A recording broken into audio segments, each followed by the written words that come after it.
Yay, On the Brink is back. I'm Rosemary, and as always, I am so grateful to you for tuning in. As you're listening to this, the election is over. But as we're taping it, it's not. That's a little tricky, right?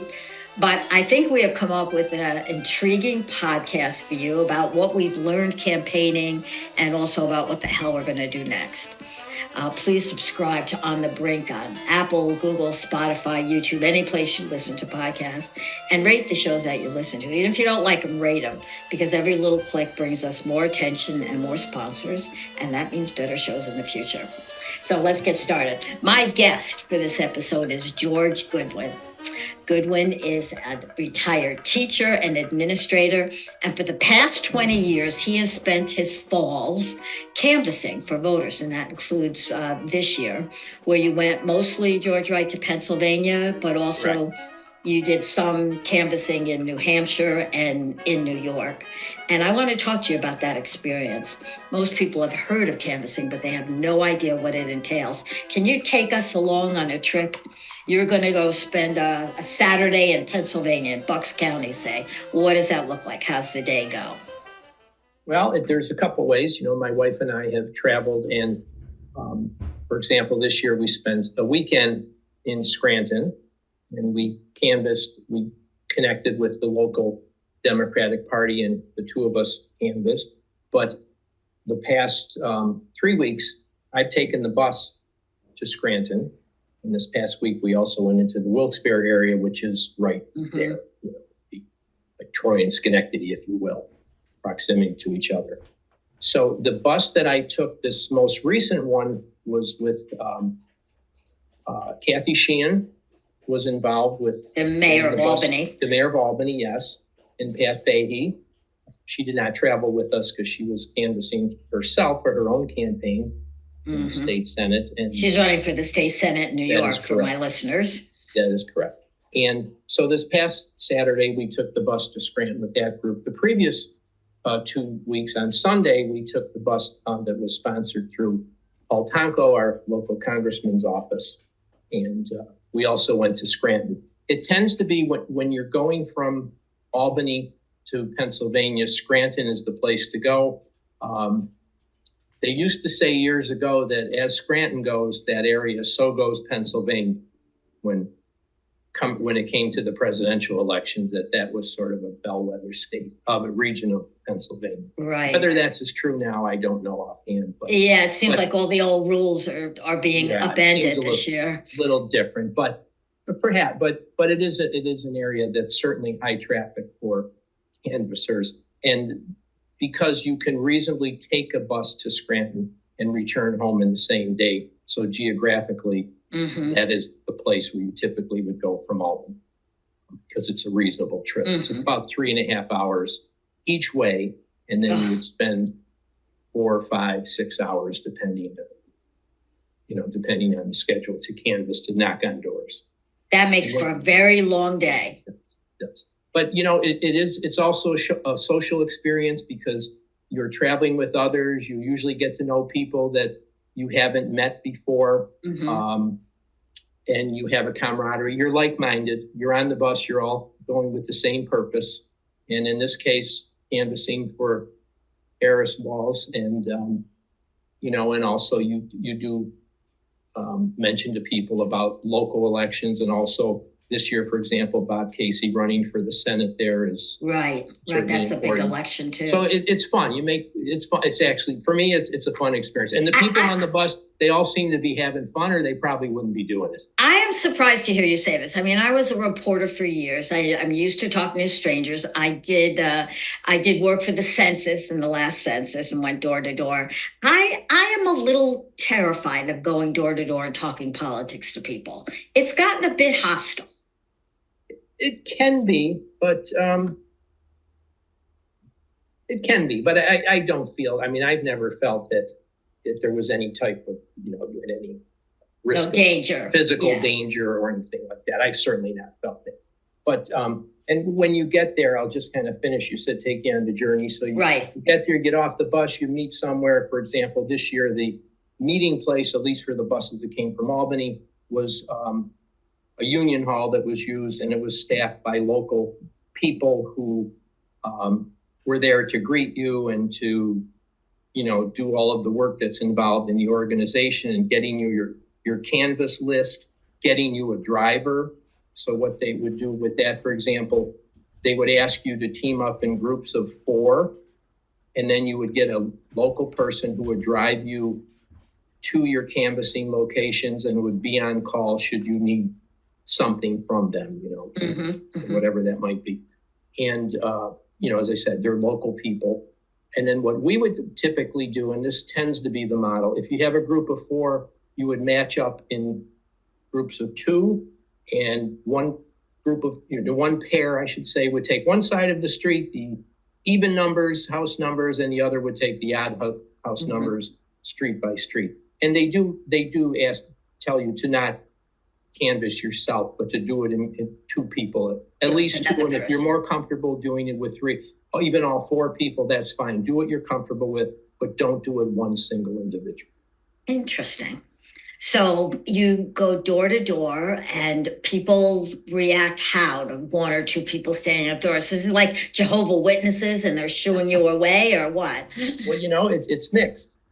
It's everything from someone may see you and very rarely shout out an expletive that I won't repeat. That's rare, though. That is rare. But sometimes people, you have a script, but as a matter of fact, you're encouraged not to literally read from the script, but to modify it to your own comfort level. Right. And to do what makes sense. And sometimes you get a feel from the person answering the door. If you feel they're very welcoming, you may have a little different script than if someone who seems more, more suspicious of why you're there, if you will, or is not quite as welcoming to you, and sometimes may even appear annoyed that you're there. And the thing we don't want to forget in New York, we're not getting what they are. I want to keep in mind that when people are a little bit put off by you being there, you may be the 7th person that knocked on that door in the last week or 3 days. Interesting. In addition to the multiple phone calls that they receive. Yeah, Pennsylvania is truly a battleground state. And it sounds like there's a billion people on the ground. Kamala has gotten credit for an excellent ground game. Is that your impression? Absolutely. The efficiency of the dissemination of the list and the logistics of it are just tremendous. And the scripts change as time goes on. If you were to go in June, you would have a script that would be modified by the time you get to like this past Sunday. Sure, when you get down to the wire. Because you tend to go from the persuasion aspect, predominantly persuasion, but as you get further along and you whittle down the list, then it becomes to some persuasion. But when you're right in crunch time, like this past week, now it's get out the vote. So you're really focusing on people who you believe will be voting the way that you hope they would vote, and to make sure that they have a plan to vote if they haven't voted, or if they didn't vote early, to make sure they know the details of election day and what their polling location is, and so on and so forth. And if they have questions, you can help them. But you do still get people who are undecided, as recently as Sunday, and you get some people who are Trump supporters. And do they talk to you? They will. Yes, they will. But your conversation is very brief if they're a Trump supporter. If someone comes to the door and says, "Well, I'm supporting Trump," and is that something you've decided on? You're certain of that? Yes, I am voting for Trump. You thank them and you wish them a nice day and you move on, because it's a matter of time, usage of time. So at this point, when you're late in the process, it's not a good use of time to spend 5-10 minutes with someone who probably is not going to vote the way that you would hope they would. So you move on to the next person. And likewise, if it's someone who says, "Oh yes, I'm voting for Kamala Harris," without a doubt, there's no question. And then you ask the questions about, for example, if you're in Pennsylvania, the Senate race, Bob Casey. And you'll say, "What about your local Congressman. And if they're yes, and they typically, if they're strong for Harris and Casey, they'll usually say, oh yeah, I'm voting for Democrats down the line. Thank you, have a great day. Have you already voted? And if they say yes, you put that, you input that. Mm-hmm. If not, and they're voting on November 5th, you just input that and wish them a nice day. The place where you would spend the most amount of time is someone who is, well, I'm really not sure yet. Or I'm thinking about Kamala Harris, but I don't know. There's some things about her that I'm just not sure about, or that I've heard, I saw an ad that, whatever. So I'm really not sure yet. That's where you would That's the person you're going to spend your time on. That makes sense. Yeah, that makes sense. You've been doing this for a long time. Who was the first candidate you remember going out to drum up support for? Well, if you go way back, when I was a young guy, quite a few years ago, I'm talking half a century ago. Arthur Eve, I was in Buffalo. I lived in Buffalo, and there was a person who was running for mayor at the time, who did not win the office, but Arthur Eve. So if you go that far back, but other than that, I mean, I've been doing things for candidates locally for many, many years. But in terms of traveling out of state, the first time I did it was in 2004. Went to New Hampshire and also to Pennsylvania to canvass for John Kerry. Wow. Okay, this is 20 years. Are you noticing a difference in the door-to-door activity you did this past couple of weeks compared to 20 years ago?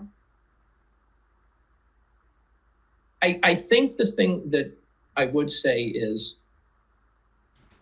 and again, most people are very nice. Most are at least polite. Those who choose not to talk to you usually just don't answer the door.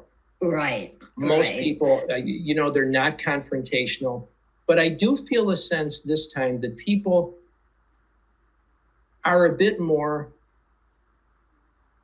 and again, I'm generalizing, are a bit more impatient or show a bit more annoyance.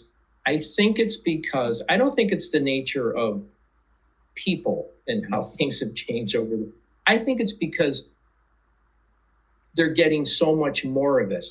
And with the technology you didn't have even 20 years ago, it's just so quickly now that people can get canvassed and the data on them is then turned over so that there's recanvassing of the same people. And there's more groups doing it. So if 20 years ago, somebody over the course of the election cycle got 10 knocks on the door, they might be getting 100 now. Right. Or if they got, I'm making up the numbers, but if they got, one call a day, they're probably getting a half a dozen. Right. And the reason is there's more of it. People are doing more. I think the campaigns are relying more on that approach. But I also think because of things like now you pick up your phone and you just, you download a list and there's your list and you hit the blue button and guess what? If you're doing phone calls, for example, you're calling people automatically. 20 years ago, you went to a place, you went to a location, a call center, a building, and you got a paper list and you called people and you checked off on a paper list who you got a hold of and who you did and what they responded. And that's only 20 years ago, but that is the way it was. I know, it sounds so archaic, paper lists. Oh my goodness. Yes. Oh yeah, I remember doing this with, and again, not that long ago with paper list and, filling out the form at the end of your session of how many people you spoke to. And yet, George, this contact, this personal, at least with a voice or a body in the case of your trips, your bus trips, that remains the best way to get people to vote or to change their vote, maybe. That is what the experts say, yes. And again, as recently as, if you're watching things now from the campaigns, and it's pretty clear that the message is the most effective way. If you can knock on a door, it's the personal approach. People see you.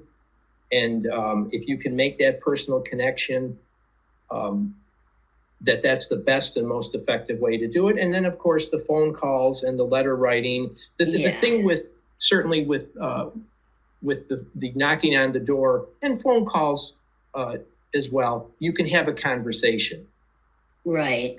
Where right. you can't put it on you can put it on a personal level. Correct. And you can have a back and forth. Writing letters is fine, doing postcards, but it's not, you don't have there's not the conversation. So interactivity totally works. We see that on social media. You interact and if people like what I would do, I would have my talking points and so forth. But then I would say, are there any questions you may have about the candidates that perhaps I can help you come to that decision? And I'll tell them, if they ask me a question I don't have the answer to, that's the answer. I don't have the answer to that. I'm not sure what her position is on this, but I can tell you what it is on, something another question you might have. And most of the things you would have an answer for that question. Okay, so I want to know what you've learned from this long experience, interesting experience talking with people about politics, what you've learned about persuading people and talking to people who disagree with you. And I can't help but wonder if your demeanor as a former teacher is a benefit here. You're calm, you're open. Do you have any other questions? That's so professorial. Is that part of it?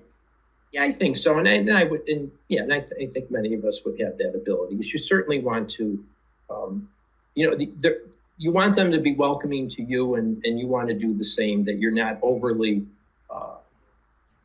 assertive, that you're not pushy, if you will. And then certainly the other thing is you tailor it to the person.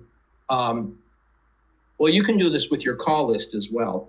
And it's also, when you're talking to that person, certainly if you're seeing them, you'll get a sense, but also before you knock on that door, the information you get is the person's name, their age, their gender, and their party affiliation or independent. So you know who you're speaking to. But what I will do is, if the person is undecided and you're going to and you don't really have a sense of what their indecision is based on, so you come up with some examples. If it's a person who's 70 years old, I will bring up Social Security, Medicare, the Affordable Care Act, and pre-existing conditions. I would bring that up and say, is that something that is a priority for you? If it's a 20-year-old person, it'll be different. If it's a young person, in particular women, I would bring up the right to choose, women's health care issues. And loan forgiveness for students. Yeah. Exactly. Yeah. So meeting it to what might be their interest, and tailoring. And then it'll give you something to focus on. And by doing that, I just had a phone call that I did, and it was a person who I was able to get to what might influence their indecision by talking about, I brought up Medicare and Social Security, and it was a younger person, but she said, which I said may not affect you, but it might affect others that are, close to you and important to you. And she said, well, actually, Medicaid does affect me because of a disability that I have. And then we were able to talk about Medicaid and which candidate would be the person who would support Medicaid programs and funding and continuance of funding for it and so forth. So it came out of that discussion. We're talking to George Goodwin. You've been listening to him. He is a retired teacher and administrator from Albany, New York, who has spent a lot of years before this, but a real lot of time this fall doing canvassing and other work for the Democratic Party, working for Kamala Harris and other Democrats. I have a last question for you, George, and it's this one. Kamala might not win. Looks pretty close at the point that you and I are talking right now, but she might not win. And you've invested a ton of time and effort into this. Do you have a plan for dealing with that disappointment and moving forward, or are you going to just go into a corner and drink heavily for a while? Well, I try to not think about it. I know that's the required answer. But you do need to think about it. And honestly, what I will do if she does not win, I will most likely get even more involved in activism, and even more so, because that tends to be what happened. You think that you are somewhat despondent and all is lost, and then you pick yourself up and you say, you know what? I'm just going to start doing more And when I say for what I can do now, here and now, here in my own neighborhood and community, and you look down the road and sort of you get energized to do even more than you've done in the past when it comes to activism and volunteerism, things of that sort. That's probably what we're. So it isn't just professorial. You have an optimistic streak, I can tell. Yes, I do. Thank you very much for being with us today. We appreciate it. This is George Goodwin. Thank you. I enjoyed it and I appreciate it.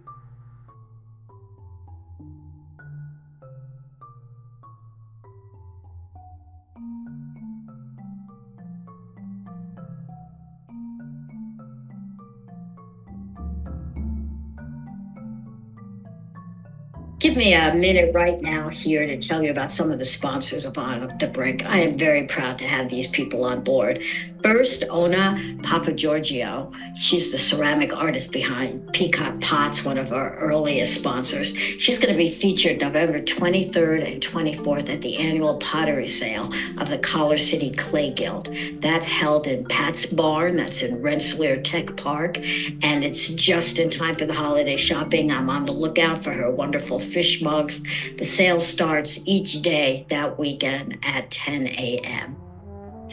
And next is the Donna Frank team of luxury property specialists at Berkshire Hathaway Blake Realtors. Donna is a friend from my old WAMC days, and her team, that's the field she went into after radio. I went into podcasting. She's just a rich woman, into real estate. And her team just vacuums up every award for quality and sales volume that's given out. If you're buying, selling, investing, or if you're just looking around, check with Donna. Donna Frank team is on Facebook, or you can contact her directly at donnafed@gmail.com. That's spelled DONAFED, DonnaFed. And I want to push Embellish. This is like the coolest women's boutique in the Capital District of Albany. The jewelry, clothes, and accessories there are super cheap and yet still somehow affordable. This shop is curated by my cousin, Maureen Buckley. And Maureen, an elegant woman, has spent years collecting beautiful clothes and the accessories that go with them. Just go to look. That's all I have to do is get you in the door, and you're going to just see for yourself how right I am. Embellish. It's located in Bayberry Square in Newtonville. And last but not least, Karen's Place. This is an absolutely beautiful, sprawling guest house in a wooded section of Bennington, Vermont. It has a private pool, a spa, a fireplace. It's just absolutely the perfect spot to rent for family reunions, wedding, and just really all special occasions and company events. It's run by another friend of mine, Jenny Dewar, and you can reach her at karensplacevermont@gmail.com, and that's spelled KARINSPLACEBT, Karen's Place, Vermont.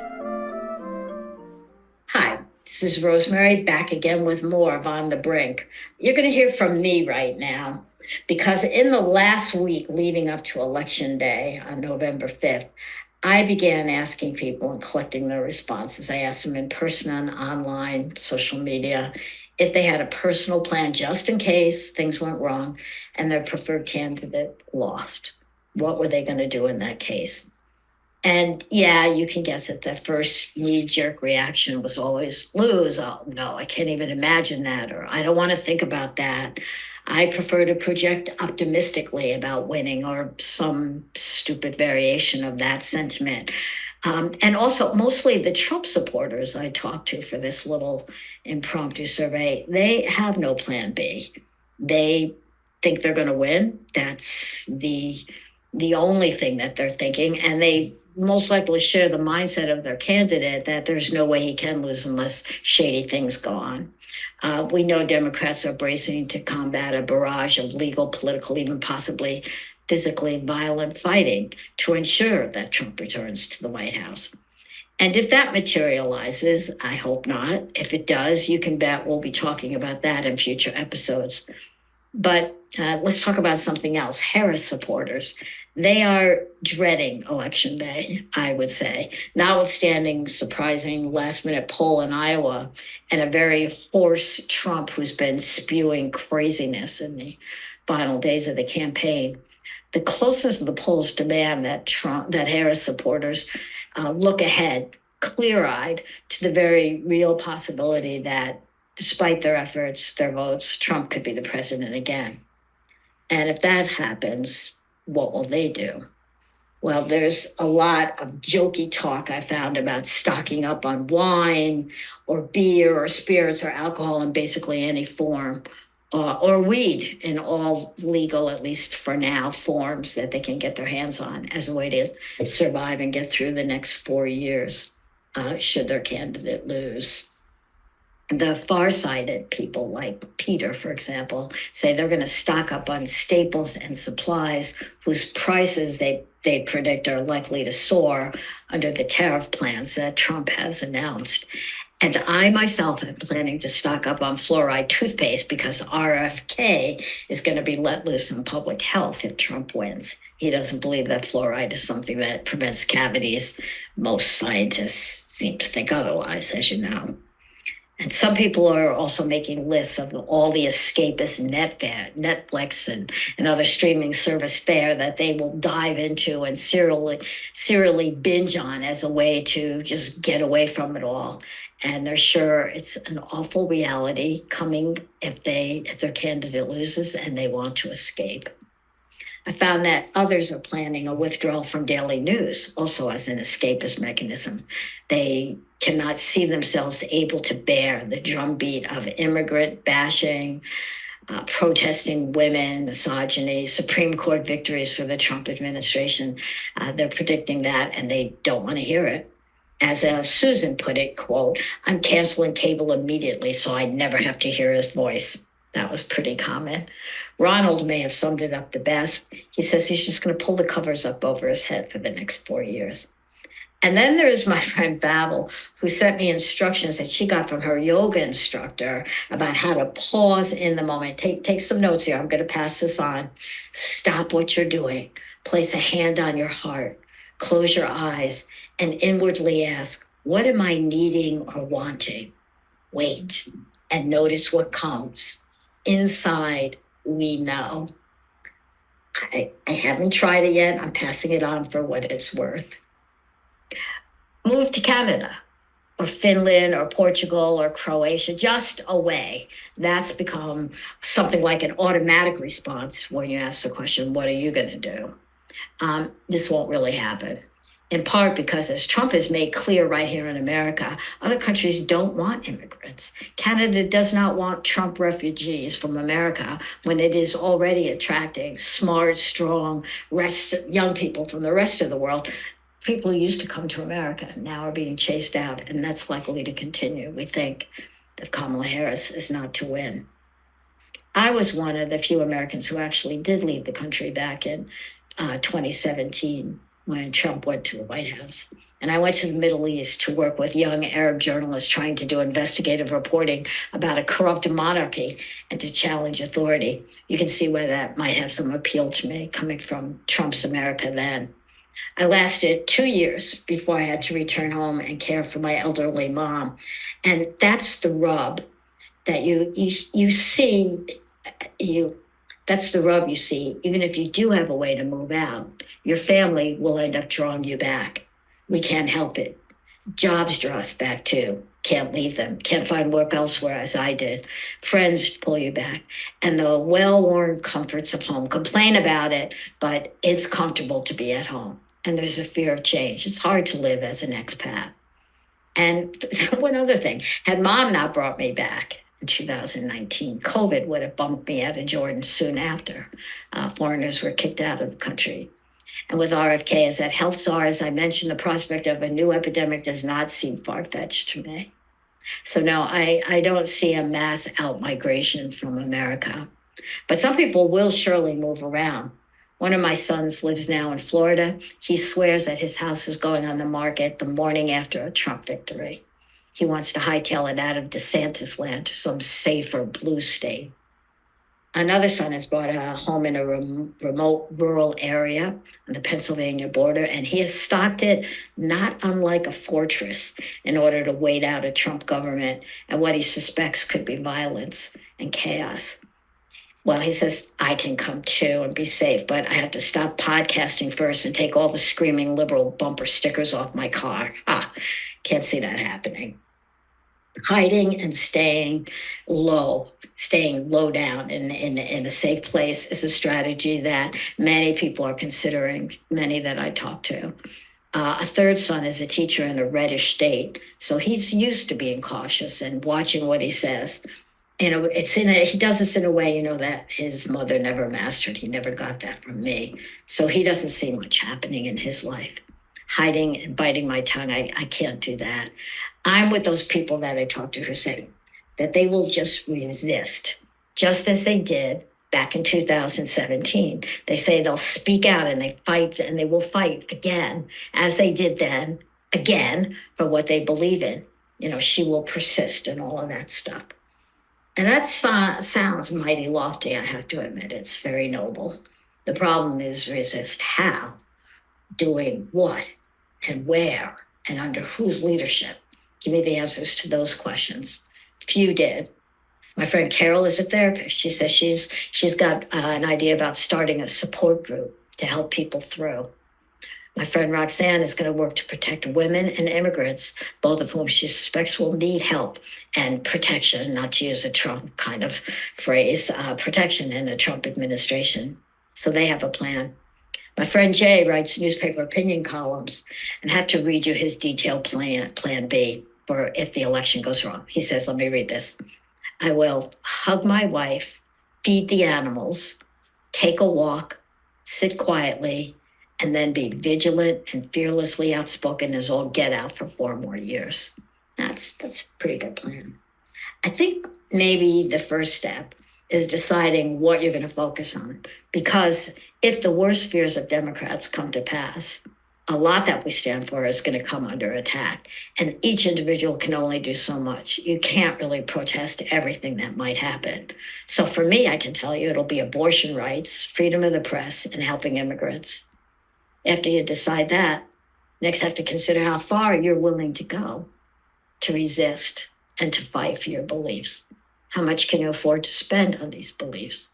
Can you stay quiet and tread carefully, which is what you have to do, even if you're a good activist? Or can you only rabble-rouse? How do you make that work? Are you willing to be arrested? Because that's a possibility. Are you willing to be ostracized or threatened? Because that's possible in a Trump administration. And then the next step is to get to work today, no matter who wins. My issues and yours are still going to be in trouble, no matter who wins, because consider, half of the country has been willing to vote against them. So Wednesday is the day, today is the day to start working on setting up a viable third party. That's an idea, it's a good one, to get rid of the Electoral College, to plan a run for office yourself. Now is the time to lobby and march and demand new laws, whether that means term limits on a Supreme Court, national access to abortion, maybe overturning Citizens United. The talking phase is over. And finally, that leads me to a toast to end this episode of On the Brink. I hope your candidate wins. Really. Well, that's a lie, because I profoundly and passionately am hoping that my candidate wins. But I can say that I'm hoping for a quick resolution no matter who does win. I'm hoping for the strength to deal with the grievous loss. I'm hoping for a peaceful transfer of power. And I'm toasting the smart lawyers who can outfox those on the other side, and for victory in the long fight that seems ahead of us.